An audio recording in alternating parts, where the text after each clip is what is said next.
মুখ্যমন্ত্ৰীৰ হেনো মূৰৰ বিকৃতি ঘটিছে। আপোনালোকে সকলোৱে জানে এইকেইদিন চাৰিওফালে উচ্ছেদ অভিযান চলি আছে। শদিয়াৰ পৰা ধুবুৰীলৈকে চাৰিওফালে উচ্ছেদ কৰি আছে আৰু উচ্ছেদ কৰিছে কাক? বেদখলকাৰীক বা অবৈধ বাংলাদেশী বুলি এটা নাম উচ্চাৰণ কৰিছে। গতিকে এনেকুৱা মানুহ উচ্ছেদ কৰি আছে আৰু সেয়েহে যোৱাকালি মই মুখ্যমন্ত্ৰীৰ এটা সংবাদমেল পালোঁ আৰু তাতে মুখ্যমন্ত্ৰীয়ে কৈছে যে উচ্ছেদকাৰীসকলৰ বৰ্তমান এতিয়া যিবিলাক উচ্ছেদ কৰি আছোঁ উচ্ছেদকাৰীসকলৰ ভোটাধিকাৰ কৰ্তন কৰা হ'ব।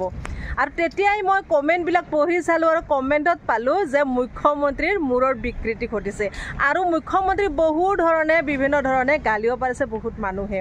নমস্কাৰ সকলোকে, মোৰ অন্য এটি নতুন ভিডিঅ'লৈ আপোনালোকক স্বাগতম জনাইছোঁ। আশা কৰোঁ আপোনালোক সকলোৱে ভালে আছে। এতিয়া চাওক, মুখ্যমন্ত্ৰী যধে মধে কাম কৰি আছে। তেওঁ এটাই এম যে 26ত মই যিকোনো প্ৰকাৰে গাড়ীটো ৰাখিব লাগিব, এই আসনখন মই এই চকীখন খামুচি ধৰি ৰাখিব লাগিব। সেয়েহে তেওঁৰ যি মন গৈছে সেইটোকে কৰি গৈছে। তেওঁৰ এটাই অংক যে আহোম মানুহখিনি বা আপাৰ আছামৰ মানুহখিনি যাতে মোক ভাল পায়, কাৰণ তেওঁলোকে যদি বেয়া পায় মোৰ আৰু হৈছে, কাৰণ মুছলমানখিনিতো মোক ভোট নিদিব পাৰে। আৰু চাওক, উজনি অসমত গৌৰৱ গগৈ জল পটপট হৈ উঠিছে। গৌৰৱ গগৈৰ জনপ্ৰিয়তা বাঢ়ি গৈছে আৰু গৌৰৱ গগৈৰ জনপ্ৰিয়তা তেওঁ সহ্য কৰিব পৰা নাই। আমাৰ অসমৰ মুখ্যমন্ত্ৰীয়ে সহ্য কৰিব নোৱাৰি, যিহেতুকে আকৌ গৰুচুৰ নামটো ওলাইছিলে কেবিনেট মন্ত্ৰী গৰুচুৰ, আৰু এই গৰুচুৰ নামটো তল পেলাবলৈ অসমৰ ৰাইজৰ ওপৰত এটা চমৎকাৰ ওলাই দিলে কি? উচ্ছেদ অভিযান। উচ্ছেদ কাক কৰিছে? অবৈধ বাংলাদেশী বা বেদখলকাৰীক। বেদখলকাৰী কোন? বিশেষকৈ অবৈধ বাংলাদেশীসকলক হেনো তেওঁ উচ্ছেদ কৰিছে আৰু সেয়েহে সমগ্ৰ অসমত এটা প্ৰতিবাদ চলি আছে আৰু অসমবাসীয়েও খুব বেছি ভাল পাইছে, কাৰণ যে বাংলাদেশীক বা মিয়াক খেদিব, বিশেষকৈ সংখ্যালঘু বা আমাৰ হিন্দু অসমীয়াখিনি যিয়ে মুখ্যমন্ত্ৰীৰ ভৰি চেলেকি থাকে বুলি ক'লেও ভুল নহয়, বা যিয়ে মুখ্যমন্ত্ৰীৰ কথাত উদ্ভৱ কৰি থাকে, তেওঁলোকে কিন্তু খুব বেছি ভাল পাইছে, কাৰণ মিয়াসকলক বা মুছলমানসকলক যে বেদখলকাৰীসকলক যে উচ্ছেদ কৰিছে বহুত বেছি ভাল পাইছে। যোৱাকালি দেখিছোঁ ৰেলী ওলাইছে যে আমাৰ অসমৰ কিছুমান মানুহে, যি হিন্দু মানুহ কিছুমান অসমীয়া মানুহে, তেওঁলোকে কৈছে খেদৰ খেদ মিয়াক খেদ। এটা কথা ক'ব বিচাৰোঁ, তেওঁলোকে এই যে মিয়াক খেদ শ্লোগানটো দিছে, মিয়াক ক'ত খেদিব? তেওঁলোকৰ চৰকাৰ, তেওঁলোকৰ মানুহ, চেণ্ট্ৰেলৰ পৰা ইয়ালৈকে তেওঁলোকৰে চৰকাৰ, তেওঁলোকেহে খেদিব পাৰিব। উচ্ছেদ কৰি থ'লেইতো নহ'ব, খেদিব লাগে। আপোনালোকে ৰেলী কৰি কি লাভ আছে? মুখ্যমন্ত্ৰীক কওক থৈ আহক বাংলাদেশত কিন্তু এই যিখিনি মানুহ ঘৰ উচ্ছেদ কৰিছে নহয়, তেওঁলোকে কিন্তু বাংলাদেশ দেখাই নাই। বাংলাদেশত থ'ব যাব লাগিব আপোনালোকৰ মুখ্যমন্ত্ৰীক কওক কোনটো বাটেৰে লৈ যায় বা। মুখ্যমন্ত্ৰী লৈ গ'লে আগে পিছে বাংলাদেশী যিখিনি যাব বাংলাদেশলৈকে, তাতে থৈ আহিবলৈ কওক। এনেকৈ চিঞৰি থাকিলে কি হ'ব? আপুনি একো লাভ নাই, আপোনালোকৰ চিঞৰি পিনে একো লাভ নহ'ব। আৰু এটা কথা, যদি মিয়াখিনি যদি অসম এৰি যাবলৈ হয় নহয়, আপোনালোকে অসমতে মগনীয়া হ'ব। কিয় জানে? আজি মিয়াখিনি চব্জি বেপাৰ কৰে। আজি আমাৰ মুখ্যমন্ত্ৰীয়ে যিবিলাক চব্জি খাই আছে, কাৰ চব্জি খাইছে? মিয়া মানুহৰ চব্জি দোকানৰ পৰা চব্জি লৈ খাই আছে। আজি মুখ্যমন্ত্ৰী যিটো ঘৰত বাস কৰি আছে সেই মিয়া মানুহে সেই ঘৰটো বনাইছে। আজি মুখ্যমন্ত্ৰীয়ে যিবিলাক কথা কৈ আছে যে এই চব্জি দোকান উঠাই যে দিব লাগে, এইবিলাক কৰিব, ৰাস্তা ঘাট বনাই আছে, এইবিলাক মিয়া মানুহৰে নহয় নেকি? মিয়া মানুহৰ ইমানেই অৱদান। আৰু এটা কথা, আমাৰ অসমীয়াখিনিৰ কথা কওঁ, আমাৰ অসমীয়াখিনি কৰ্মত অৱহেলা। তেওঁলোকে পঢ়া শুনা কৰি পিনে লাগে লোকৰ আণ্ডাৰত 10-15 হাজাৰ টকাত হাজিৰা কৰিব, 10-15 হাজাৰ টকাত গোলাম খাটিব, কিন্তু তেওঁলোকে নিজে বেপাৰ বনিজ নকৰে। আজি মিয়াখিনি আহি অসমত বেপাৰ বনিজ কৰি খাই আছে আৰু তেওঁলোকৰ পৰা আমাৰ অসমীয়াখিনি খাই আছোঁ, এই কথাটো উপলব্ধি নকৰে। আমাৰ অসমীয়াখিনি আজি যদি আদানী আহি পিনে আম্বানী আহি যদি অসমত কিবা এটা বিজনেছ কৰে, তেওঁৰ আদানী আম্বানীৰ গোলাম হ'ব আমাৰ অসমীয়াগিৰিকেইটাই। যিকেইটা অসমীয়া চামচাগিৰি আমাৰ মুখ্যমন্ত্ৰী, তেওঁলোকে গোলাম হ'ব 10-15 হাজাৰ টকাত বা 8,000 টকাত দৰমহা লৈ বন্ধা থাকিব, কিন্তু নিজে বেপাৰ বনিজ কৰি নাখায়। আজি মিয়াখিনি কাৰো আণ্ডাৰত খাবলৈ যোৱা নাই, নিজে কৰ্ম কৰি খাইছে। তেওঁলোকে চব্জি দোকান দিছে, কোনোবাই কিবা ৰেচন দোকান দিছে, যিয়ে নহওক কিবা কিবি কৰি হ'লেও খাই আছে। কোনো চৰকাৰৰ ওচৰত হাত পাতিবলৈ যোৱা নাই বা কাৰো ওচৰত গোলাম হ'বলৈ যোৱা নাই। আৰু যদি মিয়া মানুহখিনি যায়, তেনেহ'লে আমাৰ অসমত কেইটা বিল্ডিং বনাব? কেইজন মানুহে বিল্ডিং বনাব? কোনেও নোৱাৰে। আমাৰ অসমীয়াই সেই বিল্ডিঙৰ কাম, ঢালাই কাম, হাজিৰা কাম কৰিবলৈ কেতিয়াও নাযায়। আজি মিয়াখিনিৰ অৱদান ইমানেই হৈ আছে অসমত যিমান কাম হৈ আছে সেই গোটেই কামখিনি মিয়া মানুহে কৰিছে। ৰাস্তা ঘাট আদিৰ পৰা ঘৰ দুৱাৰ আদি যিমানে যি নকৰক কিয় গোটেই মিয়া মানুহে কৰি আছে। অসমীয়া এইবিলাক কাম কৰিবলৈ নাযায়। আজি মিয়াখিনি খেদিব কৈছে, খেদক। যদি তেওঁলোকে ৰিয়েলি বাংলাদেশী হয়, বাংলাদেশত যাব তেওঁলোকে, কিন্তু বাংলাদেশী হয় নে নহয় আপোনালোকে সেইটো চাওক।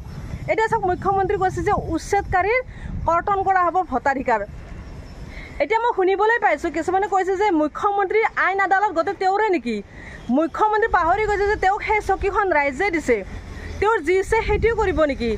তেওঁৰ কৰা সেই অধিকাৰ আছেনে নাই, বা তেওঁৰ ওপৰত যে আৰু সংবিধান আছে বা আইন আদালত আছে, এই কথা তেওঁ পাহৰি যায়। মুখ্যমন্ত্ৰীৰ মতে তাৰমানে সংবিধানখন চলিব লাগিব, মুখ্যমন্ত্ৰীৰ মতে কোৰ্ট আইন আদালত গোটেই চলিব লাগিব। হয়, ভোটাধিকাৰ নাম কাট যাব, কাৰোবাৰ যদি লখিমপুৰতো আছে, বৰপেটাতো আছে, দুই জেগাত ভোটাধিকাৰ হ'ব নোৱাৰে, এঠাইত কাটা যাব বা তেওঁলোকৰ যদি কিবা প্ৰব্লেম আছে কাটা যাব। সেই বুলি যিমান উচ্ছেদ কৰিছে সকলোৰে নাম কৰ্তন নকৰে, কৰিব নোৱাৰে। বা এইবিলাক কৰিবলৈ গ'লেও লিগেচি লাগিব, বহুতখিনি খুচৰিব লাগিব, এটা দীঘলীয়া পৰিক্ৰমা। এই দীঘলীয়া পৰিক্ৰমাটোৰ কথা নকয়, ডাইৰেক্ট মুখ্যমন্ত্ৰী কৈছে কালি সংবাদমেলত যে ভোটাধিকাৰ কৰ্তন কৰা হ'ব উচ্ছেদকাৰীসকলৰ। উচ্ছেদ ইমান মানুহৰ কৈছে, কিমানৰ কৰ্তন কৰিব পাৰিব মুখ্যমন্ত্ৰী কৰিবলৈ? ইমান ডাঙৰ কথাও ক'ব নালাগে মুখ্যমন্ত্ৰী। আপুনি ৰাইজৰহে প্ৰতিনিধি, আপুনি ৰাইজৰহে মুখ্যমন্ত্ৰী। আপুনি চিন্তা কৰক, এতিয়া গাড়ীখন আপুনি কেনেকৈ ৰাখিব পাৰে? আপুনি ভাবিছে যে মই উচ্ছেদ কৰিলে অসমীয়া মানুহখিনি আপোনাক ভাল পাব আৰু সেইকাৰণে আপোনাক ভোট দিব। আপোনাৰ তলত যিবিলাক বহতীয়া, আপোনাৰ তলৰ সেই বহতীয়াখিনি আপোনাক ভাল পাব। আজি চাওক, আপোনালোকৰ সেই ভিতৰ চৰাতে এটা হাল্লা চিল্লা হৈ আছে। আজি অজন্তা নেওগে আপোনাক এৰি চলিব বিচাৰিছে, অশোক সিংহলে এৰি চলিব বিচাৰিছে। আজি বিজেপি দল তেওঁলোকে ত্যাগ কৰোঁ অৱস্থাত আছে। কিয় হৈ আছে? কাৰণ আপোনাৰ কথাত কিমান উদ্ভৱ কৰিব তেওঁলোকে, কিমান মিছাৰ আশ্ৰয় ল'ব। আপুনি মিছাৰ আশ্ৰয় লৈছে, সকলোৱে মিছাৰ আশ্ৰয় ইমান দিন লৈ থাকিব নোৱাৰে নহয়। আজি শুনিছোঁ তেওঁলোকে হেনো নিউজত পোৱা কথা, তেওঁলোকে হেনো এতিয়া এৰিব বিচাৰিছে বিজেপি, এনেকুৱা এটা মই শুনি আছোঁ। গতিকে চাওক, আজি আপোনাৰ কাষত কোন আছে? সেই সৌহাৰ্দ বাহত স্বৰূপ ভাতৃ দুজন কিন্তু আপোনাৰ লগত সদায় থাকিব। সেই দুজনক আপুনি নেৰিব। সেইকাৰণে সেই দুজনক সম্পত্তিৰ পাহাৰো বনাই দিলে। গৰু চুৰ কৰাৰ পিছতো তেওঁলোকৰ নাম তললৈ পেলাই দিলে, ওপৰত উঠিব নিদিয়ে। ৰাইজৰ মাজত আপুনি লাগিলে ক্ষমা খুজিব, তেওঁলোকে একো কৰিব নিদিয়ে। গতিকে সেই দুজন ভাতৃ আপোনাৰ লগত থাকিব। গতিকে যিকোনো কথা কোৱাৰ আগত চিন্তা কৰিব অসমৰ ৰাইজৰ কথা। আজি বাংলাদেশীক খেদিম বুলি ক'লেই নহ'ব, খেদিবতো লাগিব। খেদক, কিয় খেদিব পৰা নাই? আজি চাওক, গোৱালপাৰাত যিবিলাক মানুহ উচ্ছেদ কৰিছে তেওঁলোকে বোলে শ শতিকাৰ পৰা বোলে ইয়াত আছে। তেওঁলোকো আপুনি উচ্ছেদ কৰিছে বেদখলকাৰী বুলি। আৰে তেওঁলোকে মাটি বাটা বনাই, ভূমি বাটা আপুনি দিয়া নাই। তেওঁলোকৰ গৰাখহনীয়াই তেওঁলোকৰ লৈ গৈছে মাটিখিনি, আৰু সেইকাৰণে চৰকাৰী মাটিতে দখল কৰি আছে। আৰু আজি তেওঁলোকক আপোনালোকে কি 50,000 ৰাজসাহায্য আৰু এক কথা মাটি দিছে বুলি কৈছে সেই ব্ৰহ্মপুত্ৰৰ চৰত ক'ৰবাত। হয়তো আৰু সেই তেওঁলোকৰ ঘৰৰ আৰু 10 বছৰ পিছত সেইবিলাক উচ্ছেদ কৰিব, ক'ব গ'লে বাংলাদেশী। এনেকুৱা কি বছৰ এনেকুৱা হৈ থাকিব নেকি? গতিকে পাৰ্মিনেণ্টকৈ ভূমি বাটা দিয়ক যিসকলক দিয়ে, আৰু উচ্ছেদ কৰাৰ আগত অন্ততঃ সংস্থাপনটো দি ল'ব লাগে মানুহক। সেইটো হ'ল আইনী প্ৰক্ৰিয়া।